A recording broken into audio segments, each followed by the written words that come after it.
이탈리아의 시칠리아 섬에 있는 에트나산을 찾아갑니다.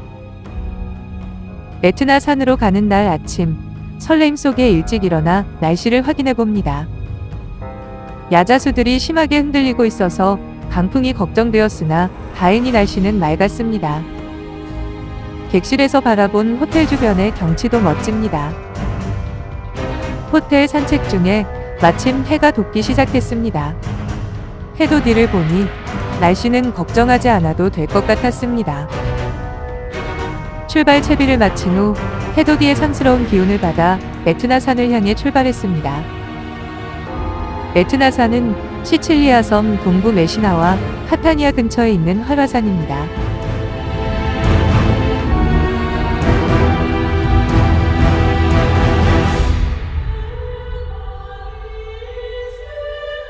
에트나 화산에서 뿜어져 나온 가스와 수증기가 만들어낸 구름인지 구름의 모양이 몽실몽실하고 특이합니다. 집 앞까지 용암이 흘러내리다 멈춰 부사일생으로 살아남은 집의 흔적도 보입니다. 지붕만 드러낸 채 아예 묻혀버린 집도 보였습니다. 생각만 해도 아찔하고 끔찍한 광경입니다. 얼마나 무서웠을까요? 누군가의 보금자리였을 집도 용암이 집어삼켜 집 터만 남아 있습니다. 더 이상 사람이 살 수 없어 망가진 상태로 버려진 집들도 보입니다. 이 호텔은 용암 분출로 심각한 피해를 봤으나 새 단장을 하고 재개장을 준비하고 있다고 합니다. 카타니아에서 시작해서 에트나산의 남쪽 산기슭으로 나 있는 꼬불꼬불한 도로를 따라 올라가면 2000m 지점에 있는 휴게소에서 에트나 화산 정상부까지 올라갈 수 있는 케이블카를 탈 수 있습니다. 에트나산은 높이가 해발 3350m로 유럽에서 가장 높은 활화산입니다. 남부 이탈리아에서 가장 높은 산이기도 합니다. 케이블카를 타고 해발 2900m까지 올라간 후 조금 더 걸어 올라가면 가스를 내뿜고 있는 분화구까지 접근할 수 있다고 합니다. 그러나 안타깝게도 제가 찾아간 날은 강풍으로 인해 케이블카를 탈 수 없었습니다.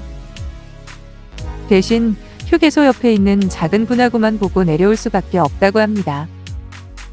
카타니아를 출발한 지 1시간 만에 버스가 휴게소에 도착했습니다. 버스에서 내리자마자 바로 서 있기도 힘들 정도로 강한 바람이 온몸을 휘감았습니다. 오른쪽으로 가면 실베스트리 분화구가 있다고 합니다. 안내판이 가리키는 방향으로 여러 개의 작은 분화구들이 보입니다. 저 앞에 분화구로 보이는 구덩이가 하나 보였습니다. 실베스트리 분화구에 도착했습니다. 대략 50m 깊이에 둘레가 200~300m 정도 되어 보이는 작은 규모였지만 분화구로서의 모습이 뚜렷했습니다. 분화구를 배경으로 미국에서 왔다는 부녀 여행객과 다정한 포즈를 취해봅니다. 여행지에서 만난 사람들은 이내 친구가 되는 마법이 있는 것 같습니다. 분화구 뒤로 붉고 검은 화산암으로 뒤덮여 있는 또 다른 분화구가 보였습니다. 조금 전의 분화구보다 훨씬 규모가 큰 분화구였습니다. 깊이가 좋기 7~80m는 되어 보였고 둘레도 제법 넓었습니다. 분화구 속 가장 낮은 바닥까지 내려간 사람들이 아주 작아 보여 분화구의 규모가 실감났습니다. 바람이 너무 심하게 불어서 걷기조차 힘들 정도였습니다. 바람을 피해 간신히 바위에 기댄 채 분화구를 배경으로 기념사진을 남겼습니다. 분화구 가장자리를 걸어가고 있는 사람들의 실루엣이 장관입니다. 분화구 가장자리에 서면 에트나산 정상과 크고 작은 분화구들이 제주오름처럼 펼쳐져 있는 장엄한 광경을 볼 수 있습니다. 에트나 화산은 2023년 3차례, 2024년 올해에도 7월과 8월 2차례 분출했을 정도로 여전히 활발하게 활동하고 있습니다. 분출할 때 용암은 상공 100m 이상, 화산재는 수킬로미터까지 치솟는다고 합니다. 말 그대로 살아있는 화산 그 자체입니다.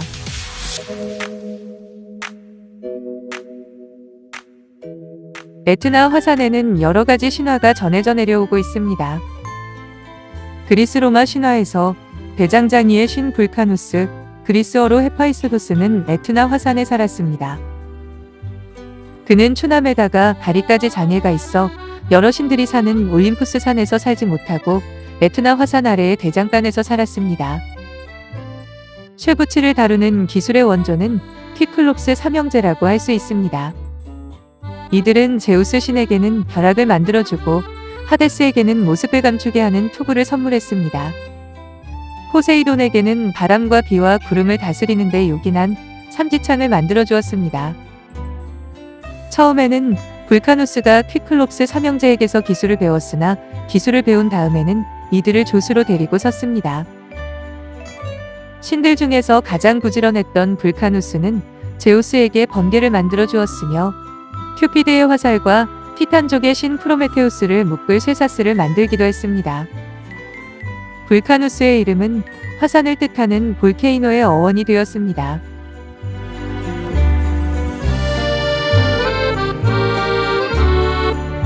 두 번째 그리스 신화는 제우스 신이 괴물 티폰을 물리친 후 에트나 산 아래에 가두었는데 티폰이 갇혀서 몸부림치기 때문에 화산 활동이 일어나는 것이라고 했습니다. 에트나 화산과 관련한 마지막 그리스 신화는 거인 엔셀라두스에 관한 이야기입니다. 에트나 화산은 엔셀라두스가 쉬는 장소이며 화산 폭발은 그가 큰 숨을 내쉬는 것이고 지진은 그가 몸을 움직일 때 일어나는 것이라고 했습니다. 에트나의 화산 폭발은 대부분 용암의 흐름이 완만한 산 정상 부근에서 일어나기 때문에 사람들에게는 큰 피해를 입히지 않는다고 합니다.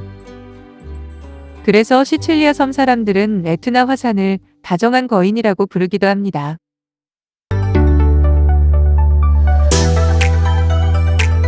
분화구 투어를 마치고 점심 식사를 하기 위해 휴게소 식당을 찾았습니다.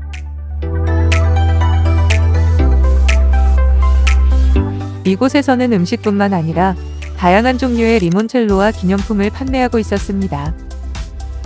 리몬첼로의 종류가 많아 어떤 맛일지 호기심을 자극했습니다. 한쪽에는 여러 가지 재료가 함유된 모디카 초콜릿도 많이 진열되어 있었습니다. 사진을 찍고 있는데 현지 가이드가 짓궂게 얼굴을 자꾸 들이댑니다.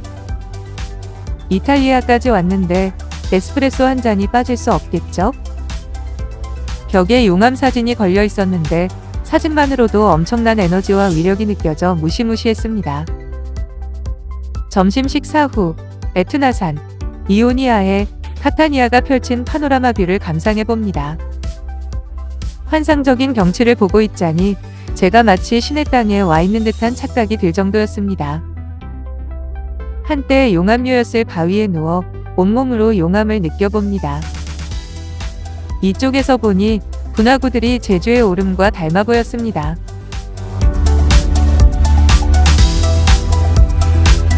경치를 감상하는 사이 날씨가 급변하여 바람이 더욱 세차게 불기 시작했습니다. 놀랍게도 검은 구름대가 바로 눈앞에서 두 층으로 나누어진 채 선명하게 경계선을 보여주고 있었습니다. 에트나산의 신들이 조화라도 부리는 걸까요? 그런데 같은 장소와 시간에 찍은 이 사진은 왜 까맣게 찍혔는지 아직도 미스테리로 남아 있습니다. 아까 다녀갔던 분화구 쪽은 드문드문 파란 하늘이 보일 정도로 멀쩡한데 말이죠. 상상 이상의 강풍으로 인해 가동을 멈추고 서 있는 케이블카가 보였습니다. 주변이 온통 회색과 붉은색, 검정색이라 그런지 분위기가 사뭇 을씨년스럽게 변했습니다. 화산 기슭의 잿빛 암석들은 모두 용암류가 굳어 최근에 만들어진 것이라고 하니 진행 중인 지질 시대에 제가 들어와 있는 것 같았습니다. 에트나산은 2013년 유네스코 세계유산에 등재되었습니다. 에트나 화산에서의 시간은 대자연의 엄청난 위력에 놀랐고 이에 대응하며 끈질기게 삶을 이어가고 있는 사람들의 불굴의 정신에 또 한 번 감탄했던 시간이었습니다. 에트나 화산은 제가 떠나고 있는 이 시간에도 가스를 내뿜으며 자신이 여전히 살아있음을 알리고 있었습니다.